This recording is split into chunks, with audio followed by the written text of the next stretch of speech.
이 하나님의 말씀 마태복음 18장입니다. 마태복음 18장 25절에서 35절까지 보도록 하겠습니다.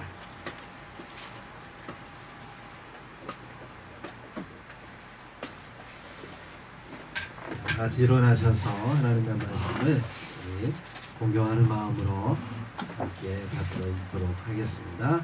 마태복음 18장 15절에서 35절 말씀 교독하도록 하겠습니다. 내 형제가 죄를 범하거든 가서 너와 그 사람과만 상대하여 권고하라. 만일 들으면 내가 내 형제를 얻을 것이요 만일 듣지 않거든 그 사람을 데리고 가서 내 이름으로 말마다 혹쟁하게 하라. 만일 그들의 말도 듣지 않거든 교회의 말하고 교회의 말도 듣지 않거든 이방인과 세리와 같이 여기라. 진실로 너희에게 이르노니 무엇이든지 너희가 땅에서 매면 하늘에서도 매일 것이요 무엇이든지 땅에서 풀면 하늘에서도 풀리리라. 진실로 너희에게 이르노니 다시 너희에게 이르노니 너희 중에 두 사람이 땅에서 합심하여 무엇이든지 구하면 하늘에 계신 내 아버지께서 그들을 위하여 이루게 하시리라. 두세 사람이 내 이름으로 모인 곳에는 나도 그들 중에 있느니라. 그때 베드로가 나와 이르되 주여 형제가 내게 죄를 범하면 몇 번이나 용서하여 주리이까? 7번까지 하오리이까? 예수께서 이르시되 내게 이르노니 7번뿐 아니라 7번을 70번까지라도 할지니라. 그러므로 천국은 그 종들과 결산하려 하던 어떤 임금과 같으니 결산할 때에 10,000달란트 빚진 자 하나를 데려오매 갚을 것이 없는지라 주인이 명하여 그 몸과 아내와 자식들과 모든 소유를 다 팔아 갚게 하라 하니 그 종이 엎드려 절하며 이르되 내게 참으소서 다 갚으리이다 하거늘 그 종의 주인이 불쌍히 여겨 놓아주곤 보내며 그 빚을 탕감하여 주었더니 그 종이 나가서 자기에게 100데나리온 빚진 동료 한 사람을 만나 붙들어 목을 잡고 이르되 빚을 갚으라 하매 그 동료가 엎드려 간구하여 이르되 나에게 참아주소서 갚으리이다 하되 허락하지 아니하고 이에 가서 그가 빚을 갚도록 옥에 가두거늘 그 동료들이 그것을 보고 몹시 딱하게 여겨 주인에게 가서 그 일을 다 알리니 이에 주인이 그를 불러다가 말하되 악한 종아 내가 빌기에 내가 내 빚을 전부 통감하여 주었거늘 내가 너를 불쌍히 여김과 같이 너도 내 동료를 불쌍히 여김이 마땅하지 아니하냐 하고 주인이 도하여 그 빚을 다 갚도록 그를 옥졸들에게 넘기니라. 함께 있습니다. 너희가 각각 마음으로부터 형제를 용서하지 아니하면 나의 하늘 아버지께서도 너희에게 이와 같이 하시리라. 아멘. 아멘. 네, 같이 앉으시기 바랍니다. 오늘 본문이 좀 길지요. 잘릴까 하다가 필요해서 읽었습니다. 오늘 말씀 핵심 구절은 18절입니다. 같이 함께 읽겠습니다. 18절 시작. 진실로 너희에게 이르노니 무엇이든지 너희가 땅에서 내면 하늘에서도 매일 것이요 무엇이든지 땅에서 풀면 하늘에서도 풀리리라. 아멘. 오늘 말씀의 제목이 용서의 영성을 아십니까? 라는 말씀을 함께 나누려고 합니다. 예, 오늘 핵심 구절 우리가 18절을 읽었는데요. 이 말씀에 의하면 교회가 참 무거운 책임을 지고 있다는 생각을 합니다. 이 18절의 내용, 그 너희는 17절에 보면 교회를 말하고 있습니다. 그래서 교회가 이 땅에서 매면 하늘에서도 매고 이 땅에서 풀면 하늘에서도 풀릴 것이다. 엄청난 권한을 교회에 예수님께서 주셨습니다. 그래서 교회는 무거운 책임감을 가지고 무엇을 결정하든지 간에 굉장히 신중하고 조심스럽게 결정을 해야 됩니다. 왜냐하면 교회가 잘못하면 하나님의 영광을 가릴 수 있기 때문에 그렇습니다. 하나님은 교회의 어떤 일로 인해서 사람들을 실족하고 또 주의 구원으로부터 그들이 멀어지는 것을 굉장히 싫어하십니다. 14절에 보면 이와 같이 이 작은 자 중에 하나라도 잃는 것은 하늘에 계신 너희 아버지의 뜻이 아니니라. 아멘. 네, 하나님의 사람으로 구원받은 형제들이 아무도 잃지 않기를 주님은 바라십니다.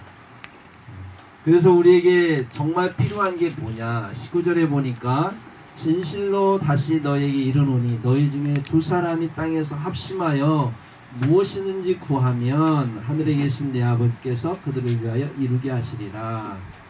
네, 합심해서 구하는 것이 필요하답니다. 네, 마음을 모아서 함께 하나님께 기도하는 게 우리에게 필요한 거예요. 우리가 기도하지 않고 인간적으로 우리가 가지고 있는 인본주의적인 지혜로 어떤 것을 결정하다 보면 결정할 때는 참 민주주의적이고 합리주의적인 것 같은데 지나고 나면 하나님의 뜻에 영광을 가릴 때가 많이 있습니다. 그래서 교회가 어떤 결정을 내리든 간에 그것이 하나님 보실 때 이게 내 뜻이다 라고 하나님이 인정하시려면 우리가 먼저 하나님과 기도로 소통하는 것이 굉장히 중요합니다. 그래서 하나님의 뜻을 알고 그 안에서 우리가 합한 결정을 내리고 진행할 때 하나님께 영광이 되고 교회가 살고 모두가 사는 일이 된다라고 하는 것이죠. 교회가 기도하면 또 어떤 일이 벌어지냐? 성령 안에서 우리가 함께 기도하면 한 마음 또 한 뜻을 갖게 되고 한 말을 하게 돼요. 굉장히 중요한 겁니다. 교회가 서로 기도하지 않고 다른 생각을 가지고 다른 뜻을 품고 각자 다른 말을 하게 되면 교회는 결국 갈등이 일어나고 분열이 일어나고 그러다 보면 결국 무너지고 만다라고 하는 거예요. 그래서 교회는 한 마음, 한 뜻, 한 말을 할 수 있어야 됩니다. 그건 내 뜻을 내려놓고 오직 성령에 의해서 우리에게 주어지는 하나님의 마음에 하나가 될 때 우리는 그럴 수 있다라고 하는 거예요. 주님은 우리가 하나 되기를 간절히 원하십니다. 하나 된다라고 하는 것은 천국의 가치예요. 천국에 가면 우리는 하나가 되어야 됩니다. 천국에서 둘로, 셋으로, 넷으로 갈라지면 그 천국은 또 지옥이 될 거예요. 그래서 교회는 하나이고 교회는 거룩하며 교회는 보편적이고 사도적인 것이 교회의 표지거든요. 그 중에 교회로서 하나 된다는 것 굉장히 중요합니다. 그래서 요한복음 17장 22절에 내게 주신 영광을 내가 그들에게 주었사오니 이는 우리가 하나 된 것 같이 하나님이 하나 된 것 같이 그들도 하나가 되게 하려 함이니이다. 우리도 하나 되게 하기를 주께서 원하신대요. 이 아버지의 뜻입니다. 기도하는 자와 안에 하나 될 수 있어요.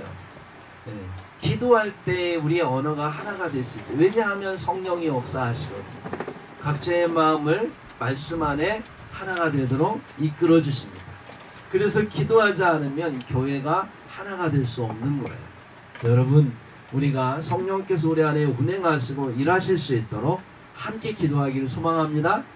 그래서 하나님의 영이 함께 할 때 성도 간의 교통이 일어나는 거예요. 서로 소통하게 되고 그러므로 해서 마음이 하나가 되므로 교회는 자라나고 미안의 믿음도 성장하게 된다라고 하는 거예요. 여러분, 오늘날 교회가 힘을 잃은 여러 가지 이유 중에 하나가 가장 큰 이유가 뭐냐면 하나 되지 못하기 때문에 하나됨을 위해서 기도하지 않기 때문에 그렇습니다. 말들은 많은데 각자의 의견들이 다 다른 거예요. 어떤 일을 하는 데 있어서 서로 간에 말을 할 때 다른 이야기를 해요. 하나님의 말씀 앞에서 하나가 되면 전혀 다른 말이 나올 수 없는데 말씀에 근거하지 않고 자기가 경험한 지혜로 서로가 이야기를 하다 보니까 다른 말을 하게 되고 그러다 보니까 하나가 안 되는 겁니다. 그래서 기도할 때도 보면 함께 하나가 되어서 기도하는 게 왜 중요하냐면 각자 기도하면 무슨 기도만 해요? 개인 기도만 하는 거예요. 자기의 번영과 축복만을 위해서 기도해요. 그러니까 개인의 어떤 그런 기복적인 신앙은 성장할지 모르지만 교회가 하나 되는 그러한 기도는 하지 못하게 되는 거죠. 그래서 교회가 사분오열되고 힘을 잃게 되는 것입니다. 여러분, 주님은 말씀하셨어요. 20절에 두세 사람이 내 이름으로 모인 곳에는 나도 그들 중에 있느니라 이렇게 말씀하셨습니다. 그래서 우리 주님은 지금 여기에 계신 거예요. 아무리 작은 교회라도 하나님께서는 그곳에 주의 이름으로 모인 그곳에 주님이 함께 하신다는 거예요. 그게 교회라는 거예요. 그래서 주님께서 인정하시는 그런 교회를 세우기 위해서 주님의 이름으로 우리가 함께 기도하는 것, 거기가 바로 아버지의 교회라고 하는 것을 여러분 기억하시고 우리가 주의 이름으로 함께 기도하는 데 힘쓰시기를 예수 이름으로 축복합니다. 네. 세상 사람들은요, 교회 안에 사람들이 다 의로운 줄 알아요. 교회 다니면 다 착해야 되고, 교회 다니면 다 정말 온전한 인격을 가진 사람이기를 바라고 또 그렇게 생각합니다. 그래서 모두가 영적으로 건강한 사람들만이 교회 다니는 줄 압니다. 교회가 하늘나라 같다고 생각을 하는 거예요. 완벽해야 된다고 생각하는 거예요. 그래서 똑같은 죄를 범해도 세상 사람들이 죄를 범하는 건 대충 아량으로 뭐 그럴 수 있지 같이 그렇게 생각하지만, 교회 성도들이 똑같은 죄를 범하면 어떻게 그럴 수 있느냐라고 얘기합니다. 특별히 교회 목사님이 그 죄를 범한다? 난리 나죠. 그렇게 이 교회는 굉장히 거룩하고, 교회는 깨끗하고 정결한 하나님 나라가 되기를, 그래야 된다라고 생각하는 게 사람들의 이미지죠. 근데 안타깝게도 교회 안에는 영적으로 또 정신적으로 환자들이 더 많을 수 있어요. 왜 그럴까요? 여러분, 병원에 가면 환자가 많습니까? 병원 밖에 환자가 많을까요? 사람은 밖에 많지만 환자는 병원에 많죠. 왜 그렇습니까? 병원에 자기 병을 고치기 위해서 내가 아프구나 하는 사람들이 다 모이는 곳이에요. 그래서 병원에는 환자들이 굉장히 많은 거예요. 교회도 마찬가지입니다. 교회 어떤 사람이 옵니까? 잘 나가고 건강하고 자기가 정말로 괜찮다라고 하는 사람 잘 안 옵니다. 어떤 사람들이 오냐? 약하고 힘들고 병들고 고달프고 의지할 곳 없는 사람들이 교회에 와서 신앙생활하는 경우가 많습니다. 그러니까 예수님께 고침받기 위해서, 예수 믿고 그러한 자신의 영적인 질병 또 정신적인 질병 여러 부분을 고침받기 위해서 오는 거예요. 주님도 말씀하셨습니다. 누가복음 5장 31절에 예수께서 대답하여 이르시되 건강한 자에게는 의사가 쓸데없고 병든 자에게 자라야 쓸데있나니 내가 의인을 부르러 온 것이 아니요 죄인을 불러 회개시키러 왔노라. 그래서 교회 안에가 죄인이 더 많습니다. 그래서 교회 안에 죄인이 많다는 건 뭐예요? 문제가 있을 수 있다는 거예요. 그리 인정하고 들어가야 되는 거예요. 이 교회에 이 죄인들이 모여 있다라고 하는 것은 뭡니까? 교회 안에 그러한 많은 문제들이 있을 수 있다는 거예요. 그래서 교회 안에는요, 건강한 사람도 있어요. 영적으로 치유받았고 완치된, 그래서 성결해진 사람들도 있습니다. 반면에 건강해져가는 사람들도 있겠지요. 그래서 교회 안에는 그러한 많은 치료가 일어나는 경우도 있고, 또 여전히 지금 치료를 필요로 하는 경우도 있어요. 또 교회 안에 영에 속한 사람, 완치된 사람들은, 영에 속한 사람들은 성령에 의해서 살아가고 그의 삶은 참 하나님 보시기에 아름답지만, 아직도 교회는 나오지만 신앙적으로 육에 속한 사람이 있습니다. 여전히 약하고 또 여전히 넘어지고 실수하고 하는 사람들이 있다라고 하는 거예요. 그래서 죄인이 교회 안에 있는 겁니다. 그러니까 교회 안에 죄인이 있으면 그러면 교회는 필요 없는 곳인가요? 쓸데없는 곳인가요? 여러분, 병원이라고 하는 곳에 환자가 있으니까 병원은 쓸데없는 것인가요? 오히려 환자들에게 병원은 필요하듯이 죄인이 있기 때문에 교회는 필요한 거예요. 그들을 고치고 그들을 하나님께서 세우게 하기 위해서 영적인 환자를 고쳐야 되는 것이 교회이기 때문에 교회는 그러한 의무를 가지고 존재해야 됩니다. 그래서 교회 안에서 서로가 돕기 위해서, 서로 세워주기 위해서 교회는 필요하고, 또 어떻게 그러면 그런 사람들을 함께 하면서 함께 세워야 할 것인가. 우리가 오늘 본문을 통해서 우리 주님 우리에게 말씀합니다. 세상은 죄를 범하고 죄가 드러나면 곧바로 그들을 내칩니다. 그리고 그들을 갖다가 감금시켜서 사회로부터 격리시키지만, 주님은 죄를 지면 어떻게 하라고 하냐? 기회를 주라는 거예요. 돌이킬 기회를 주라는 거예요. 왜냐하면 그들의 생명이 소중하니까, 그들을 구하기 위해서. 언제나 우리는 연약해 넘어질 수 있으니까 주님께서는 그 자비로운 마음으로 우리에게 그 기회를 주기를 원하십니다. 죄지은 형제를 위해서 주님은 제일 먼저 우리에게 어떻게 하기를 원하셨느냐. 15절 같이 한번 읽어보도록 하겠습니다. 시작. 그들에게 죄송합니다. 15절 시작. 내 형제가 죄를 범하거든 가서 너와 그 사람과만 상대하여 권고하라. 만일 들으면 내가 내 형제를 얻을 것이요. 네.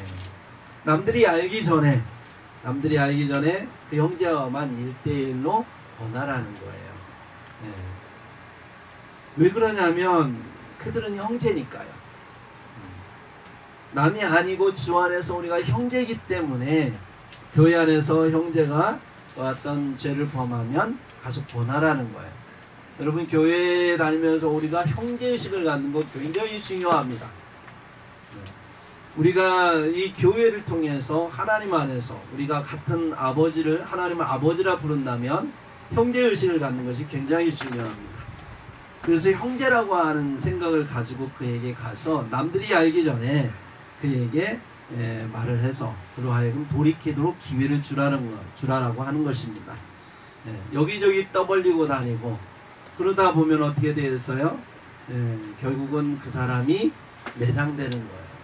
그리고 결국은 실족하게 되고 그러다 보면 그의 영혼이 죽는 겁니다. 교회를 떠나는 거죠. 그렇게 했을 때 주님 뭐라고 합니까? 실족해 하는 자에게 연자맷돌을 메고 차라리 바다에 빠져 죽으라는 거예요. 그만큼 주님께서는 형제 사랑을 강조하고 있고 형제의 연약함을 붙들고 그 부분에 대해서 형제가 돌이키기를 간절히 바라는 마음으로 인내하면서 권변하라고 말씀합니다. 그런데도 참 밀어내서 계속 고집 부리는 경우가 있죠. 한 번 말하면 알아들어야 되는데 두 번 말해도 알아들어야 되는데 못 알아듣습니다. 그건 네 생각이지 나는 달라 이런 경우가 많아요. 너만 그렇게 생각해 남들은 아니던데 하면서 고집 부리고 돌이키지 않는 경우가 있죠. 남들 다 그렇게 하던데 왜 너는 이렇게 유난 떨면서 나한테 그래 이럴 수도 있잖아요. 그럴 때 어떻게 하라고 주님 말씀하십니까? 16절 같이 한번 읽어보도록 하겠습니다. 시작. 만일 듣지 않거든 한두 사람을 데리고 가서 두세 증인의 입으로 말마다 확증하게 하라. 네, 정말로 그를 긍휼히 여기는 마음으로 그 형제가 하는 행동에 대해서 또 말에 대해서 내가 생각하는 것이 나만의 생각이 아니라 나만의 어떤 치우친 생각이 아니라 다른 사람도 그렇게 생각하고 있고 그것은 아니다라고 하는 것을 깨달으라는 거예요. 그 온유함으로 겸손함으로 그에게 권면하는 것이 굉장히 좋습니다. 그래서 그 형제가 이게 잘못이구나. 남들은 내가 생각했던 게 잘못이구나 라고 생각하고 돌이키는 거죠. 참으로 인내가 필요하죠. 사랑은 인내입니다. 사랑은 오래 참고 사랑은 온유하며 고린도전서 13장에 나오죠. 오래 참는 게 사랑이랍니다. 정말 힘들지만 절제하고 또 견디는 것 이것이 사랑이라고 하는데 형제를 위해서 우리가 함께 견디고 오래 참으며 권면하는 것 주님께서는 그렇게 형제를 이해하고 용서하기를 간절히 바라고 있습니다. 이렇게 두세 증인으로 가서 그렇게 돌이키기를 바라는 마음으로 얘기했는데도 끝까지 고집 부리는 또 그런 사람이 있을 수 있잖아요. 그런 부분에 대해서 17절에 또 주님은 이렇게 말씀합니다. 같이 한번 읽습니다. 시작. 만일 그들의 말도 듣지 않거든 교회의 말하고 교회의 말도 듣지 않거든 이방인과 세리와 같이 여기라 이렇게 말씀하고 있습니다. 우리가 정말 그 형제를 돕기 위해서 우리가 애쓰고 노력하는 가운데 그가 돌이키지 않을 때 교회에 말하라고 하는 거예요. 교회는요 그리스도의 몸입니다. 그렇죠? 교회는 기도하는 공동체고 교회는 하나님이 거하시는 성전입니다. 두세 사람이 모이는 그곳 주님께서 거기에도 함께 계신다고 했습니다. 아무리 작은 교회라도 주님께서는 주님의 이름으로 모인 그곳에 주님께서 함께 하시면서 그 교회를 통해서 당신의 뜻을 펼치기를 원하신다라고 하는 거예요. 그러므로 교회가 하나님의 말씀으로 성도를 다스리면 성도는 어떻게 됩니까? 그 말씀에 순종해야 되는 거예요. 하나님의 영광을 돌리기 위해서는 하나님의 말씀에 순종하는 겁니다. 그렇게 하기 위해서 교회는 막중한 권한을 가지고 있지만 그 권한을 행사하기 전에 교회는 얼마나 많이 기도해야 되는지 모르는 거예요.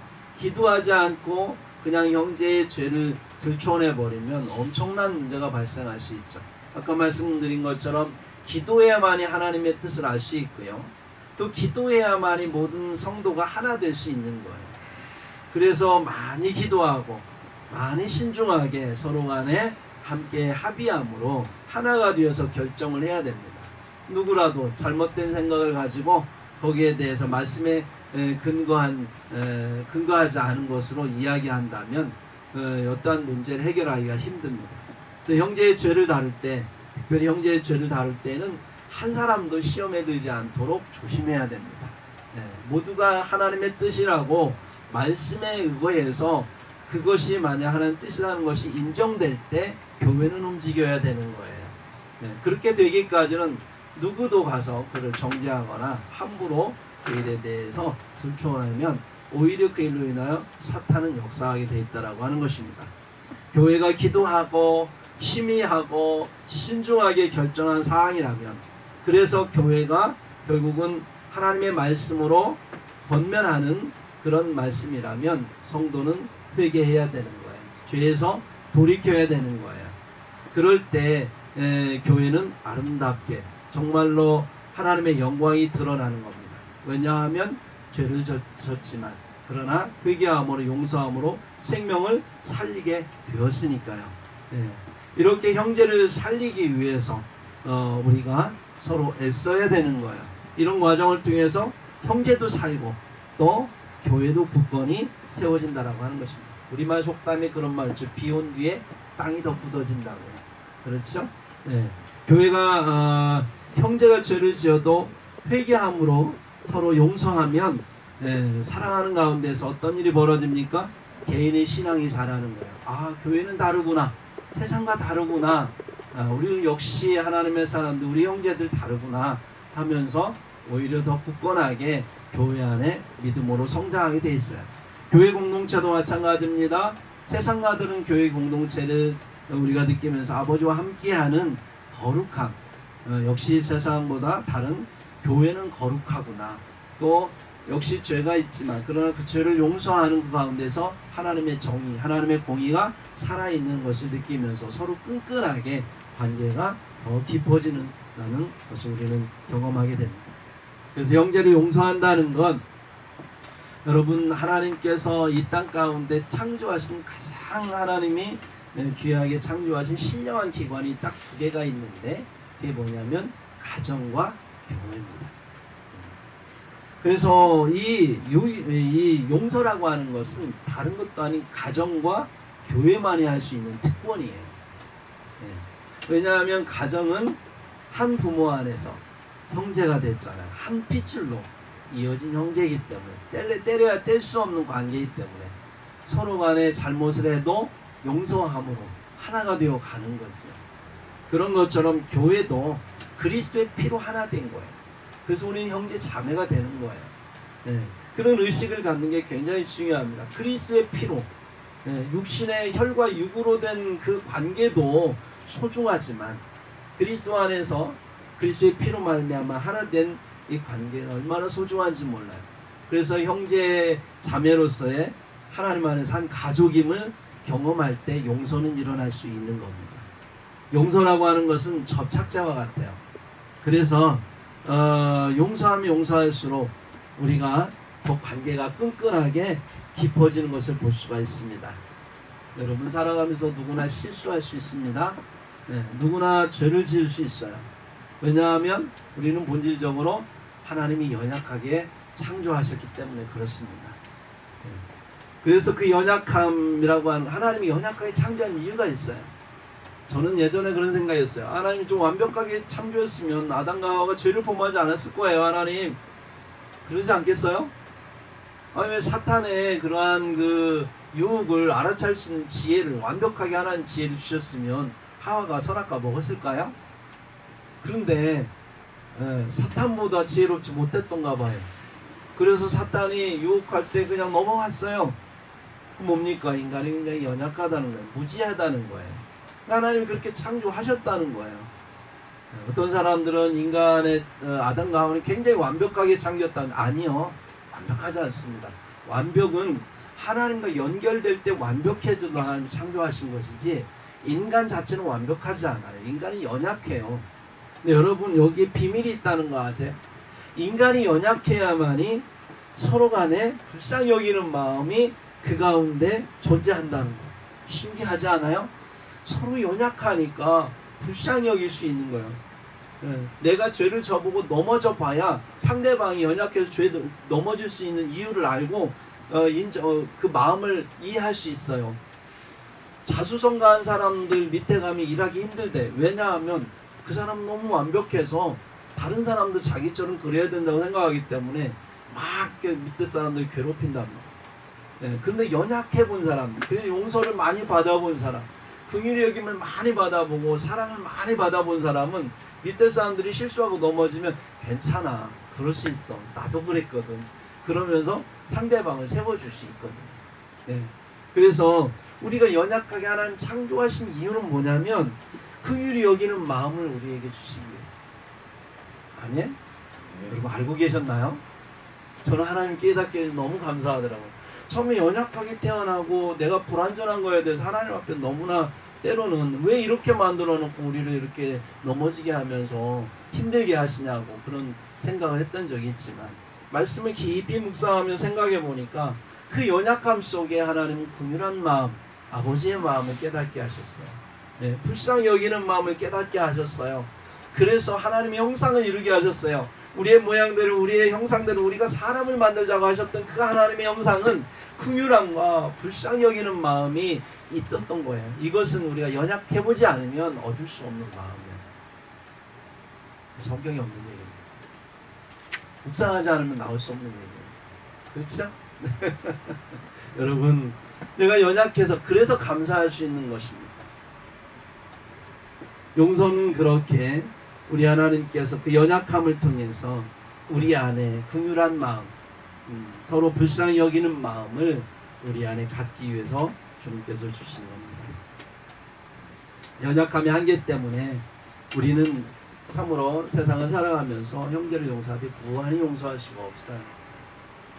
21절에 보면 베드로가 형제의 용서에 대해서 예수님께 이렇게 말합니다. 주여, 형제가 내게 죄를 범하면 몇 번이나 용서하여 주리까? 7번까지 하리까? 여러분, 7번 용서한다는 건 대단한 거 아닙니까? 저는 제가 볼 때 대단한 인내예요. 대단한. 보통 사람들, 저 같은 보통 사람들은 정말 인내하고 참아야지 하는 게 3번 넘어가기 힘들더라고요. 하여튼 3번 참다가 4번 넘어가면 제가 감당할 수 없는 분노가 많아서 치밀어 올라가고 누를 수가 없어요. 근데 폭발해 버릴 때가 많아요. 여러분 안 그러세요? 그런데 베드로는 7번 용서하니까 자기가 그렇게 해보겠다는 거예요. 대단한 용기와 결단이죠. 그럼 주님 뭐라고 하셔야 돼요? 야, 너 진짜 대단하다. 내가 널 만들었지만 너 진짜 대단하다. 그래서 막 칭찬해줘야 되잖아요. 주님이 그렇게 하지 않았습니다. 오히려 22절에 보니까 7번뿐 아니라 7번에 70번씩까지 하라는 거예요. 490번 이상 용서하라. 그런 얘기입니까? 무한히 용서하라는 거죠. 무한히. 이거는 인간의 힘으로 불가능한 겁니다. 하나님의 성령이 역사하지 않으면 절대 할 수 없는 거예요. 그래서 우리는 기도해야 되는 거예요. 내 힘으로 할 수 없기 때문에 내 한계를 극복할 수 있는 방법은 내가 나를 죽이고 성령께 내 자신을 내어드리는 거예요. 자기를 부인하고 자기 십자가를 칠 때, 그리고 성령께서 우리에게 인도하실 때 그 성령을 따라 우리가 성령의 소욕을 따라 행할 때 율법의 요구가 우리 안에 이루어지는 겁니다. 로마서 8장 4절에 나오는 말씀처럼. 그럼 구원이라고 하는 건 내가 이루려고 하면 안 됩니다. 율법은 내가 이룰 수 없습니다. 주님이 말씀하시는 그 말씀은 절대 이룰 수 없어요. 내가 하려고 하면. 그러나 사람으로서는 할 수 없으되 하나님으로서는 할 수 있을 수 있다. 그 얘기는 뭡니까? 성령께 맡겨라는 거예요. 그러면 성령께서 하신다는 거예요. 여러분, 주님께서 23절부터 1만 달란트 빚진 자 얘기를 하죠. 1만 달란트가 우리나라 돈으로 현 시가로 얼마나 될까요? 네, 그 계산하려면 시간 걸리니까 대충 계산해 보니까 6조 정도 돼요. 6조. 여러분 6조를 물론 요즘에 뭐 돈 많은 사람 많으니까 6조 이상 가진 사람도 있긴 하더라고요. 네, 근데 몇 명 안 돼요. 대부분의 사람들은 6조를 모을 수도 없거니와 평생 벌어도 안 먹고 안 쓰고 그냥 벌어도 6조 모으기 힘들고요. 그것과 투자해가지고 돈 벌기 쉽지 않고요. 어쨌거나 6조 1만 달란트를 빚진 자가 있었어요. 주인이 그를 불렀습니다. 야, 주인도 참 대단해요. 그 돈을 어떻게 줄 수 있을까요? 빚을 줄 수 있을까요? 그런데 그가 와가지고 하소연하는 거예요. 제발 살려달라고. 제발 살려달라. 얼마나 손이 발휘되도록 막 빌었는지 너무 불쌍하니까 용서해줬어요. 그래, 갚지 마. 안 갚아도 된다. 없는 걸로 하자. 다 탕감해줬대요. 아, 세상에. 그렇죠. 이건 뭐 탕감 안 하면 저 인간이 살 수 없거든요. 네. 얼마를 탕감해줘야 살까요? 5조? 뭐 4조 아니 5조 한 9천억? 1,000억은 갚을 수 있나요? 이건 감당할 수 없는 돈이죠. 그러니까 그냥 그 영혼이 불쌍해서 그래 뭐 네가 뭐 어떻게 갚겠니? 그냥 살아라. 그러면서 그냥 다 용서해주고 다 갚은 걸로 해준 거예요. 그리고 보냈는데 문제는 이 사람이 나가서 어떤 사람을 만났어요? 자기 동료를 하나 만났는데 그 동료가 100데나리온을 진 거예요. 100데나리온입니다. 한 데나리온은 하루 품삯이라고 쳤을 때 하루 품삯 대충 한 10만 원이라고 잡으면 한 1,000만 원 정도 죄를 진 거예요. 빚을 진 거죠. 1,000만 원이 크면 큰 돈이고 작으면 작은 돈입니다. 1만 달란트 탕감을 받은 자 입장에서 그 기분으로 1,000만 원을 보면 돈이 아니죠. 1,000만 원이 돈이 아닌 거예요. 그런데 지금 그 돈을 안 갚았다고 그에게 추궁을 하는데 그냥 추궁 정도로 끝난 게 아니에요. 당장 갚으라고 그를 갖다가 감옥에 집어넣었어요. 아니 갚을 기회를 줘야 할 거 아니에요? 네, 나가서 일이라도 하든지 뭔가 할 수 있는 기회를 주고 집어넣든가 나중에. 그냥 집어넣어버린 거예요. 갚지 말라는 얘기. 너는 너 같은 놈 그냥 감옥에서 평생 썩어야 된다는 1,000만 원 때문에. 네. 그래가지고 이 얘기를 누가 들었냐? 그 임금이 또 들었어요. 주인이. 다른 동료들 통해서 주인이 열받은 거죠. 화가 났죠. 다시 불러들였어요. 네. 그래가지고 32절 33절에 이렇게 얘기합니다. 악한 종아, 내가 빌기에 내가 내 빚을 전부 탕감하여 주었거늘 내가 너를 불쌍히 여긴 것 같이 너도 내 동료를 불쌍히 여김이 마땅하지 아니하냐 하면서 화를 내시는 거예요. 그리고 막 당장에 그를 데려다가 감옥에 넣어버렸습니다. 네. 주님은 그러한 예화를 우리에게 드시면서 우리는 1만 달란트 죄진 자라는 거예요. 빚을 탕감받은 자라는 거예요. 네. 정말로 감당할 수 없는, 우리가 감당할 수 없는 죄를 지은 자들이기 때문에 우리가 하나님 앞에 어떤 죄값을 치를 수 없는, 정말로 우리가 상상할 수 없는 용서를 받은 사람들인데, 그런데 우리가 살아가면서 우리 형제들이 나에게 좀 실수할 수 있잖아요. 네, 나에게 좀 잘못할 수 있잖아요. 근데 그러한 부분에 대해서 내 인간적으로 볼 땐 좀 그것이 큰 죄일 수도 있어요. 1,000만 원 상당의 그 이상의 죄일 수도 있지만 하나님이 나를 용서해 주신, 내가 정말로 영원히 지옥 갈 수밖에 없는 나를 당신의 생명으로 1만 달란트 이상의 그 생명값, 그 이상의 무한한 생명값으로 나를 용서해 주신 거에 대해서 내가 진심으로 가슴에 감사함이 있고 그거에 대해서 은혜를 안다면, 그러면 이 세상을 살아가면서 누구도 용서할 수 없다는 거예요. 다 용서할 수밖에 없다는 거예요. 어떤 죄를 범해도 용서가 가능하다는 걸 우리에게 주님은 말씀해 주시는 것입니다. 35절에 보니까 너희가 각각 마음으로부터 형제를 용서하지 아니하면 나의 하늘의 아버지께서 너희에게 이와 같이 하시리라. 세상에서 우리가 살아가면서 용서하며 살라는 거죠. 용서는 그리스도의 형상입니다. 하나님의 형상이에요. 우리의 모양대로 우리의 형상대로 우리가 사람을 만들자, 그게 하나님의 인간을 창조한 목적입니다. 그 목적계에 부합한 그리스도의 형상, 그것은 용서에 있다라고 하는 거예요. 사랑하는 여러분, 우리 하나님은 세상을 살아가면서 반드시 우리가 하나님으로부터 용서를 배우기를 원하세요. 누구로부터 용서 배워야 된다고요? 하나님으로부터 용서를 배워야 돼요. 여러분, 용서한다는 게 쉬울까요? 쉽지 않습니다. 여러분 해보셔도 알지만 용서를 하기 위해서 전제 조건이 필요합니다. 뭐냐 하면 용서를 하기 위해서는 내가 먼저 피를 흘리지 않으면 할 수 없는 게 용서예요. 내가 먼저 피를 흘려야 됩니다. 상대방의 연약함을 내가 감당하겠다고 결단하지 않고는 절대 할 수 없는 게 용서예요. 상대방의 연약함을 내가 감당해야 되는 거예요. 용서는 절대 자기 의의를 부인하지 않고는, 자기 십자가를 지지 않고는, 내가 죽지 않고는 할 수 없는 게 용서예요. 그래서 주님이 십자가에 돌아가신 겁니다. 주님이 우리를 용서할 수 있는 방법은 그 방법밖에 없었어요. 우리를 용서하고 싶은 마음이 주님의 성품입니다. 그래서 용서하려고 하는데 그분이 우리의 당신의 정의로운 성품, 거룩한 성품을 가지고 우리를 용서하겠다고 우리에게 다가오시면 뭐부터 보이냐면 우리 안에 죄가 보이는 거예요. 그러니까 당신의 정의감이 드러나서 그 죄를 보면 돌진하는 그러한 또 주님의 그 거룩함이 또 있죠.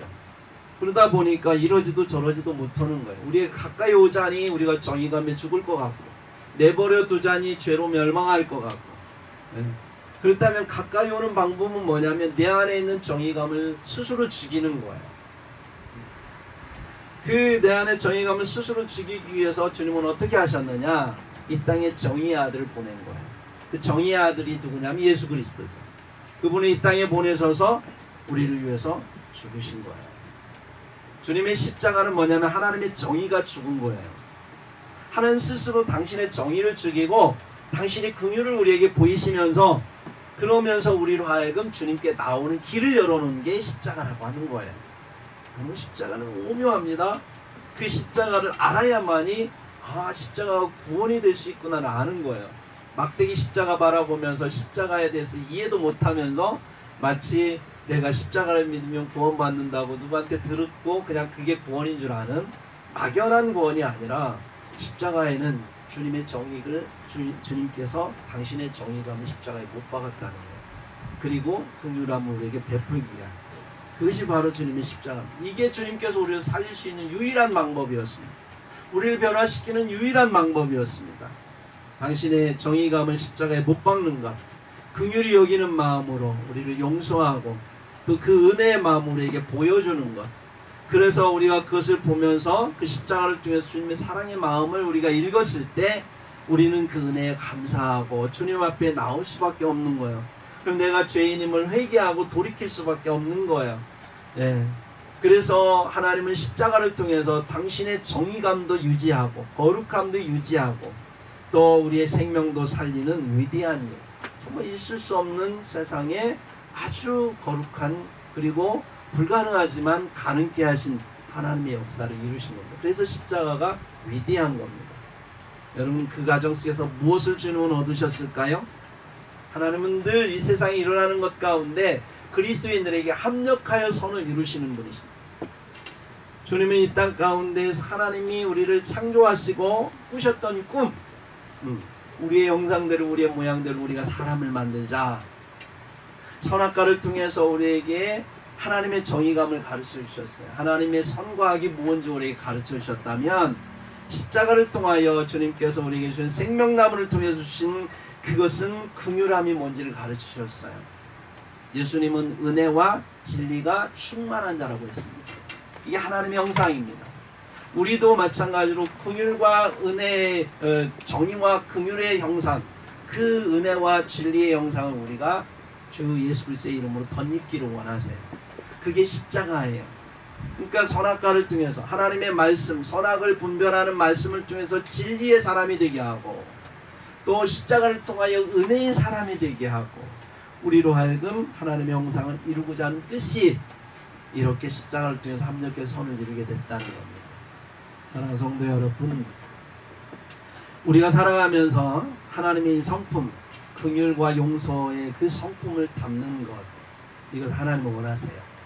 그래서 마태복음 18장 35절에 너희가 각각 마음으로부터 형제를 용서하지 아니하면 나의 하늘 아버지께서도 너희에게 이와 같이 하시리라 말씀하셨어요. 너희가 땅에서 매면, 땅에서 용서하지 아니하면 하늘에서도 맨다. 하늘에서 용서하지 않겠다. 너희가 땅에서 풀면, 너희가 땅에서 용서하면 내가 하늘에서도 풀겠다. 하늘에서도 용서하겠다. 어떻게 보면 이 말씀만 들으면 하나님이 우리를 보면서 어떻게 보면 하나님 참 좀 그런 하나님처럼 보일 수 있어요. 그러나 하나님이 이 말씀을 통해서 우리에게 가르치고자 하는 것은 경험해 보라는 거예요. 우리가 하나님 나라의 시민으로서 반드시 갖춰야 될 그것이 뭐냐면 그리스도의 성품이 긍휼과 용서라는 것입니다. 피조물은요 생명을 얻을 때 하나님의 은혜로 얻는 것이지 하나님의 용서와 긍휼로 얻는 것이지 정의로 얻는 게 아니에요. 그래서 우리가 서로 긍휼하고 용서하는 마음을 이 땅에서 경험하고 그렇게 그리스도의 의를 그리스도의 인격을 우리가 덧입을 때 하나님 나라의 시민이 되는 겁니다. 여러분 말씀을 마무리하도록 하겠습니다. 그리스도임에도 불구하고 아직도 우리가 용서를 할 줄 모르십니까?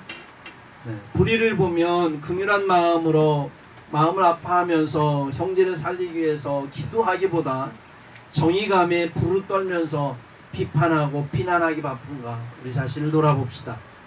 주님은 우리에게 스스로 조심하라고 말씀합니다. 누가복음 17장 3절에 보니까 너희는 스스로 조심하라.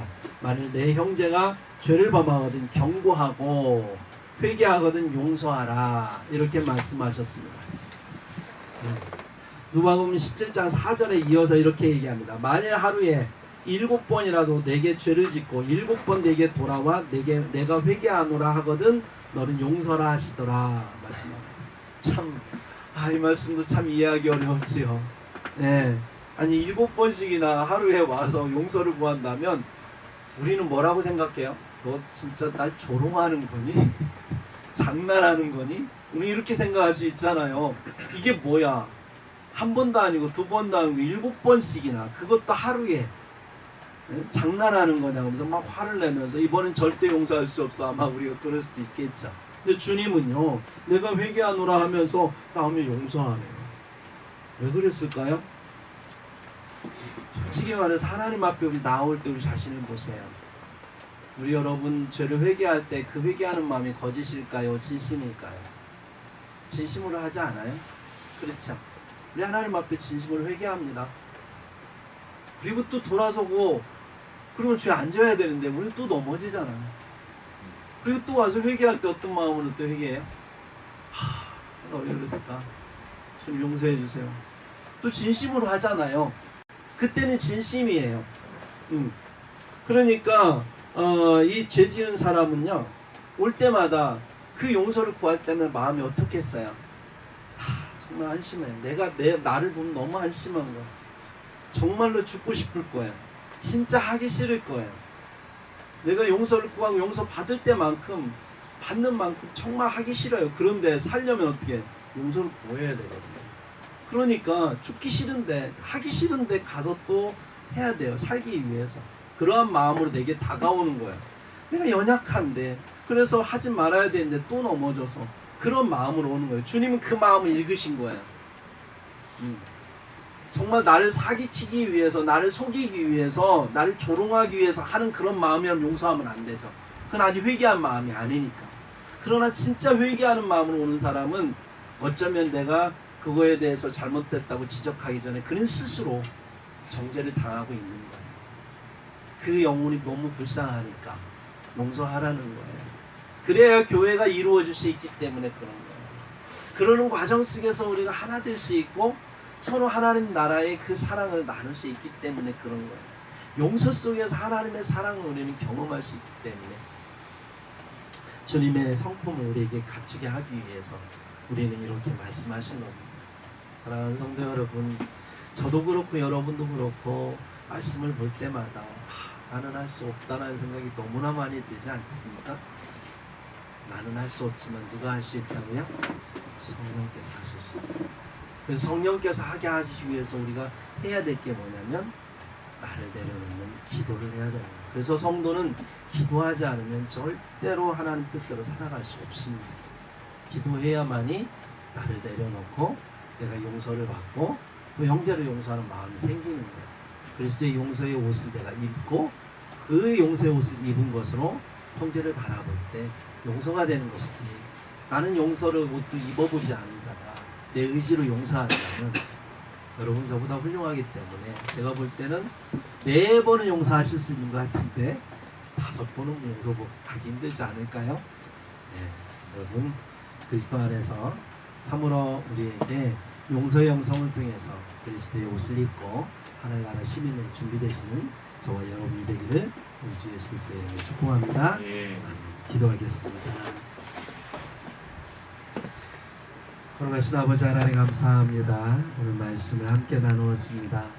우리가 이 땅을 살아가면서 죄를 질 수밖에 없는 우리들, 연약해서 넘어지고 실수하는 우리들, 그럼에도 불구하고 날마다 주님 앞에 나와서 기도하며 오늘 또 주님 앞에 7번, 8번, 9번 나와도 주님은 우리의 마음을 이해하시고 우리의 마음을 긍휼히 여기시고 용서하셔서 우리로 하여금 새롭게 살게 하시는 아버지, 우리 주님처럼 우리도 그렇게 주님 앞에서 형제를 용서하며 사랑할 수 있도록 우리를 죽여주시고 우리 안에 성령께서 역사해 주시옵소서. 그래 하나님의 영광을 드러내는 행복한 이번 교회가 되게 하시고 함께하는 모든 성도들이 될 수 있도록 축복해 주옵소서. 우리 주 예수 그리스도의 이름으로 기도합니다. 예.